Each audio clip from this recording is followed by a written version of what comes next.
சோயாவையும் பொட்டேட்டோவையும் வச்சு இவ்வளோ சூப்பரான கட்லெட் பண்ண முடியுமான்றதே இதை பண்ணதுக்கப்புறம் தான் எனக்கு தெரியும். இதோட டெக்ஸ்சர் நீங்கள் லாஸ்ட்டில் பாருங்கள் எப்படி இருக்கு. நல்லா டேஸ்ட் அல்டிமேட்டாக இருந்துச்சு.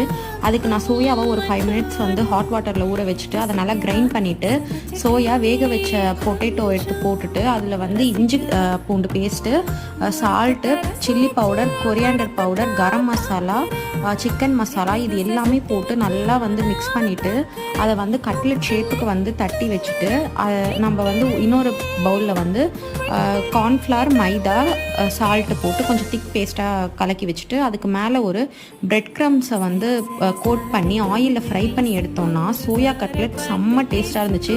இதை கட்லெட்னும் சொல்லலாம், வெஜ் நகட்ஸ் மாதிரி இருந்துச்சு. இந்த டெக்ஸ்சர் வந்து நீங்கள் பாருங்கள், நான் எடுக்கும் போது அவ்வளோ சூப்பராக இருந்துச்சு. டேஸ்ட்டும் செம்மையாக இருந்துச்சு. சிக்கனுக்கு பதிலாக நம்ம சோயா போட்டிருக்கோம், பட் டேஸ்ட் அல்டிமேட்டாக இருந்துச்சு. நீங்களும் மறக்காமல் இதை ட்ரை பண்ணி பாருங்கள். ட்ரை பண்ணி எப்படி இருக்குன்னு கமெண்ட் பண்ணுங்கள்.